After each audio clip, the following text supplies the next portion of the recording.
आतंकियों के खिलाफ जिस तरह की कार्रवाई जम्मू कश्मीर में सुरक्षा बलों की चल रही थी वो थोड़ी सी 2021 के जाते जाते डिरेल होती नजर आई, क्योंकि आतंकवादियों ने सीधे तौर पर कश्मीर से बाहर से आ रहे लोगों को निशाना बनाकर यह दिखाने का प्रयास किया कि धारा 370 को लेकर अभी भी वहां पर नाराजगी है। हालांकि यह हकीकत नहीं है, लेकिन इस तरह की कार्रवाई और उसके बाद की जिस तरह से जम्मू कश्मीर पुलिस की एक गाड़ी को टारगेट किया गया, बहुत सारे सवाल 2021 ने 2022 के लिए छोड़ दिए हैं। 2021 में आतंकवादियों ने आम नागरिकों को चुन चुन कर निशाना बनाया। हाइब्रिड आतंकवाद ने जिस तरह से दस्तक दी, उससे यह संकेत मिलता है कि 2022 आतंकवाद के खिलाफ लड़ाई में भारत के लिए चुनौतियों से भरा है।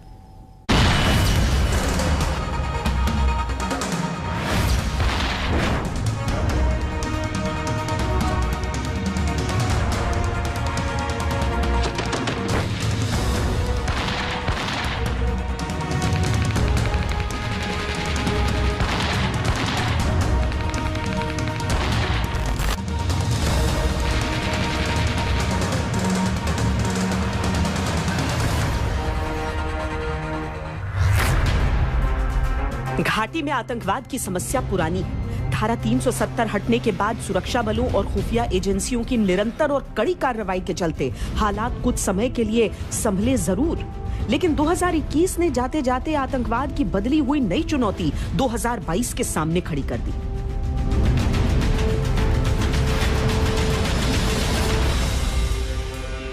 पाकिस्तान आतंकवाद की जन्मभूमि है। वहाँ आतंकवाद पैदा भी होता है और उसकी परवरिश भी की जाती है, और दुनिया के कहने के बावजूद पाकिस्तान ने आतंकवादियों के खिलाफ कोई एक्शन नहीं लिया।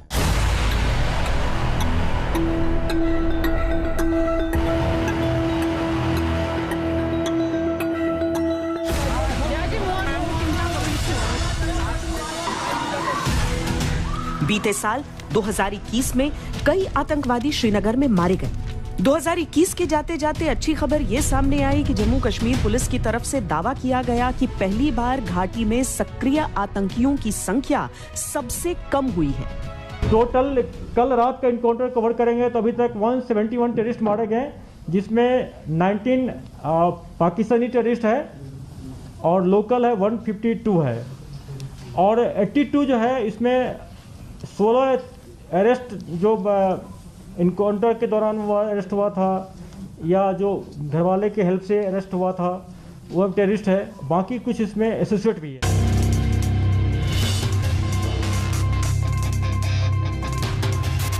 लेकिन नए साल में चुनौतियां बड़ी रहेंगी। चुनौती केवल ये नहीं कि आतंकियों को ऑल आउट किया जाए, बल्कि चुनौती ये भी कि किस तरह से जम्मू कश्मीर के युवाओं को आतंकवाद से दूर रखा जाए। पहले जो विकास दिखता था वो शहरों में दिखता था। मैंने जो हम आप सब बहुत जाती रही हैं जी, क्या ये पूरा गतिरोध और ये पूरा टकराव इस कारण हो रहा है कि विकास का विकेंद्रीकरण हुआ है? यानी कि तंगधार में आज पानी की लाइन अगर ले जाई जाती है या फिर उरी में एक सड़क ले जाई जाती है, क्या ये उस बात की छटपटाहट है कि जो एक डाउनटाउन के नैरेटिव से पूरे कश्मीर को कंट्रोल किया जाता था, विकास उसके बाहर निकल रहा है? मुझे लगता है कि मैं इस सवाल के मैं पढ़ना नहीं चाहता हूं। मैं प्रशासन और सरकार की नीति के बारे में बताना चाहता हूं कि विकास वही विकास मान्य होगा जो अंतिम छोर के व्यक्ति तक पहुंचेगा, और इसी सिद्धांत पर वहां का प्रशासन भारत सरकार के निर्देशन में काम कर रहा है। एक चीज को लेकर लोग काफी परेशान रहे वहां पर कि प्रधानमंत्री ने कहा था 4 महीने का समय दे दीजिए, सब ठीक हो जाएगा। आपने 2 साल बाद कहा मुझे 2 साल का समय दे दीजिए, कश्मीर वापस जन्नत की शक्ल में नजर आएगी।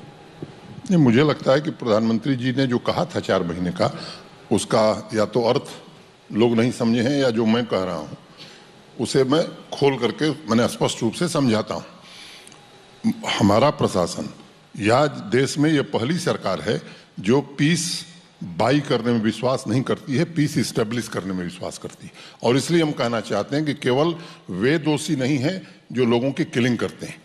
मुझे लगता है उनसे ज्यादा अपराध उनका है जो इस पूरे इकोसिस्टम को बढ़ाने में मदद करते हैं, और पहली बार सरकार इस पर ध्यान केंद्रित कर रही है कि पूरे इकोसिस्टम को ही समाप्त किया जाए। और मुझे पूरा भरोसा है जिस तरह से पिछले 2 वर्षों में घटनाएं कम हुई हैं।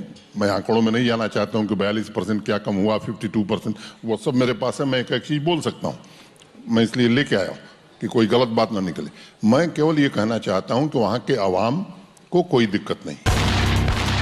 आतंक के उस नए मॉड्यूल को टारगेट करना होगा जहां घाटी से बाहर के लोगों को आतंकी निशाना बनाते हैं। आतंकियों का न सिर्फ चेहरा नया हुआ है बल्कि मंसूबे नए हैं। नए नए नामों से आतंकी संगठन सुरक्षा प्रबंधों को चुनौती दे रहे हैं। हरकत 313, United Liberation Front, the Resistance Front, Kashmir Tigers, Gilani Force, ऐसे कई आतंकी संगठनों के नाम सामने आ चुके हैं। इनका उद्देश्य है स्थानीय स्तर पर लोगों को उकसाना और उनका इस्तेमाल आतंकी गतिविधियों में करना। ये आतंकी संगठन पाकिस्तान के इशारे पर काम कर रहे हैं ताकि पाकिस्तान का नाम बचा रहे और उसका आतंकी काम चलता रहे। यूएसए स्टेट डिपार्टमेंट 2020 की काउंटर टेररिज्म रिपोर्ट में पाकिस्तान को आड़े हाथ लिया है।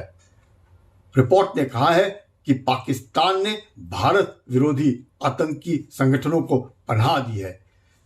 2008 मुंबई अटैक के मास्टरमाइंड मसूद अजहर और साजिद मीर के बरखलाफ कार्रवाई छोड़ उन्हें पाकिस्तान में खुली छूट मिली है।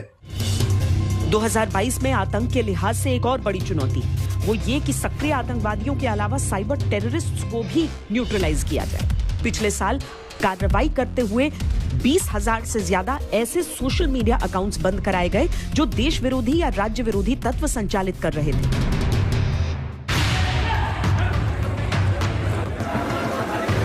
2022 में आतंकवाद के एक और व्यापक रूप से मुकाबला करना होगा। लुधियाना कोर्ट परिसर में हुए बम ब्लास्ट के अलावा कई दूसरी घटनाएं पंजाब में अशांति की आशंकाओं को बढ़ा रही हैं। पाकिस्तान के लिहाज से पंजाब भारत की मजबूत रक्षा पंक्ति है। अगर वहां अस्थिरता बढ़ेगी तो देश के सामने चुनौतियां भी बढ़ेंगी।